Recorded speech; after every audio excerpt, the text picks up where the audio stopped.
Hello, aspiring hunters. Welcome to the Hunter Experience. Ah, the Dark Continent. This mysterious place full of dangers that no one, except for the boldest or most insane, would dare to explore. And of course, within all this chaos, there are extraordinary beings that inhabit this place. Creatures so powerful that they make anyone, even the most experienced hunters, reconsider their sanity. But to reach a conclusion about what really goes on in the Dark Continent, one must analyze the most fearsome creatures that reside there. And I have a theory that these creatures are not just monstrous. They represent the most dangerous and fascinating aspects of the world of Hunter x Hunter. Let's take a look at these entities that inhabit this enigmatic territory, challenging the limits of what we can call life, or rather, what lies beyond. If you're prepared for the incredible hunter journey, click like and subscribe to the channel to join our troop. Don't forget to comment on who your favorite character is in Hunter x Hunter. Now, let's continue with this incredible story. The final bestiary of the Dark Continent, which appears in the chapters of Hunter x Hunter starting from chapter 341, reveals a set of threats that leave anyone, from hunters to explorers, on the edge of terror. And contrary to what many think, these creatures are not just brutal,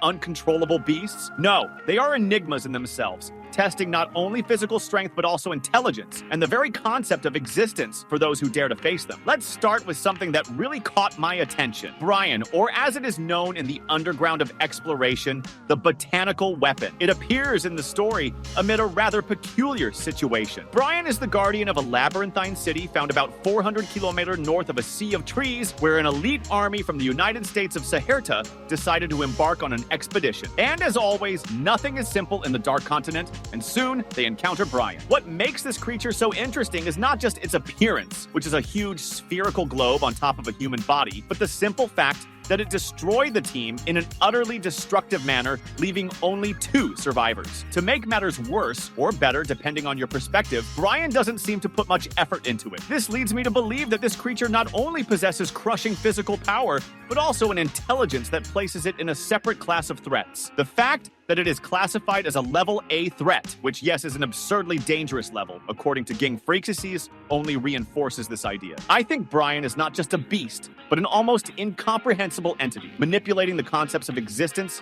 and destruction. Then you ask me, but what else is there? And you're right, I haven't talked about all the creatures yet. We also have the infamous Pap, the beast that creates humans as pets, a description that sounds almost surreal. Pap is no ordinary creature. He is one of the most fearsome inhabitants of the Dark Continent and resides in the mountains north of Lake Mobius. When a group from the Bestiary Union tried to explore this territory, they found not only the monstrosity of Pap, but a system of torture and manipulation of human beings in a way I never imagined possible. Pap apparently has the power to domesticate humans, turning them into something akin to pets. His methods are so effective that he leaves his victims completely reduced, shrunk to the size of dolls with a pair of antlers growing from their heads. I know, it sounds really strange, but the truth is that this creature is a classic example of how the Dark Continent is capable of transforming even what we understand as humanity into something completely submissive and devoid of free will. I don't know what you think, but to me, Pap is the embodiment of the most grotesque and disturbing aspects of a living being. The fact that he destroyed nearly the entire Bestiary Union group is something that can't be ignored. The power difference between Pap and his enemies is so great that it's as if he were playing with them. And you know what else makes me curious? How this is not a unique occurrence. Pap is not an exception in the Dark Continent, but rather a norm.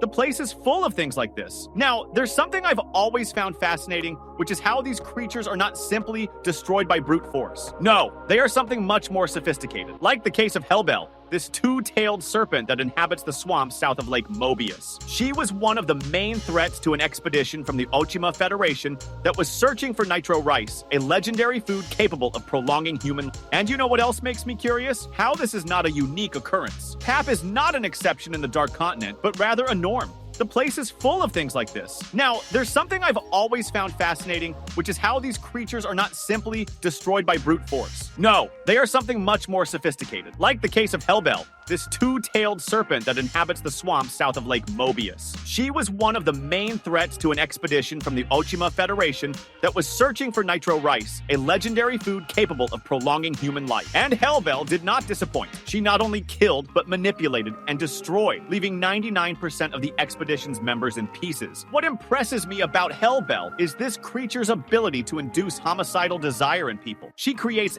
absolute chaos in the psychology of those she attacks, something that goes far beyond mere killing. She makes her victims destroy themselves from the inside out, a mental power that makes death a much more torturous and slow experience. This further confirms just how supernatural these creatures can be. I would say that Hellbell is a perfect example of how the Dark Continent not only has brute force, but also psychic sophistication that transforms even the simplest deaths into endless experiences. Speaking of sophistication, this gaseous life form, is perhaps one of the most mysterious beings of the Dark Continent.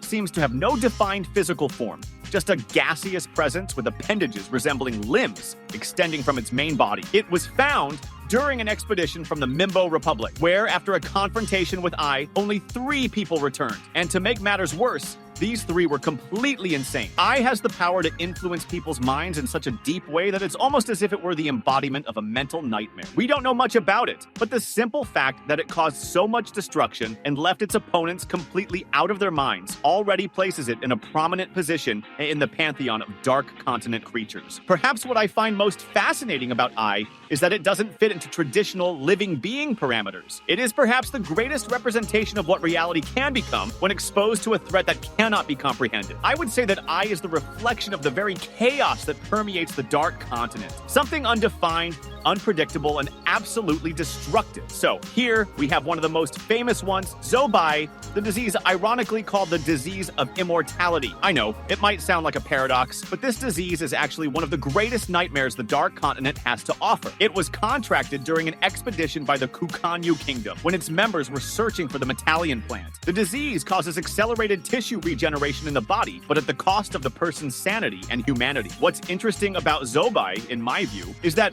while it prolongs life, it destroys the essence of the person, making them almost a hollow shell. This duality between immortality and the loss of humanity is something I find fascinating. What's even more disturbing is that Zobai seems to have an extremely high mortality rate, and only one person managed to survive, and apparently even sustain themselves by feeding on their own flesh. This makes me think that deep down, the Dark Continent is not just a place of brute strength, but also a territory where the laws of nature and morality can be completely distorted. These creatures, with their insane abilities and powers, are just a glimpse of what the Dark Continent has to offer. And who knows what else is to come? I think in the end, the Dark Continent is a reflection of the world of Hunter x Hunter itself. Unpredictable, full of mysteries, and as dangerous as it is fascinating. It's the kind of place where the true essence of exploration and survival is tested. And as terrifying as the creatures we encounter there are, they also serve as a constant reminder of how the unknown is vaster, deeper, and more mysterious than any of us can comprehend. The Chimera ants. These creatures. I have to admit that despite everything we've already seen, the Chimera ants still manage to surprise me. And if you're thinking they don't belong in this terrifying environment, I would say you're very wrong. While many of the creatures in the Dark Continent are of a completely monstrous nature like the ones we've discussed so far, the Chimera ants possess a type of power and complexity that truly places them on the same level of threat. However, while they lived in that place, they were considered weak. These ants, as we know, have quite a curious origin, since they're not just a product of the Dark Continent's wild nature, but a clear example of monstrous evolution and adaptation. They're like a manifestation of how evolution can go too far when exposed to the extreme conditions of that place. Meruem, as the leader of the Chimera ants, has a nearly unique vision of power and survival. He's not just a physically unbeatable monster, but someone with a reasoning capacity that surprises even the most intelligent beings. When he came into contact with humanity and his own subordinates, it became clear that he wasn't just interested in domination, but also in understanding the world and the beings around him. I would say that unlike many of the other creatures in the Dark Continent, which have animal instincts or are limited in their understanding of existence, Meruem demonstrates a rare existential complexity, almost human. This only makes the threat of the Chimera ants more terrifying. It's not just a matter of physical strength. When you're dealing with beings capable of reflecting on their own role in the world, it becomes something far more frightening. They're not just creatures, but almost philosophical entities that, if placed in the right environment, could change the very laws of nature. So why are the Chimera ants, these monstrous and evolved creatures, actually natives of the Dark Continent? I think the answer lies in the very nature of the place itself. The Dark Continent is a land where everything can be distorted, where life and death don't follow the rules we know. There, evolution is forced to be relentless and adaptable. And within this reality, the Chimera ants thrive. They represent the Dark Continent's ability to make even the simplest creatures evolve into something bordering on insanity, to the point of becoming a threat to all of humanity. Hunters. That that was our video for today. Leave a like if you enjoyed our video, subscribe to the channel as it is still very new, and I'll see you in the next video. Until then.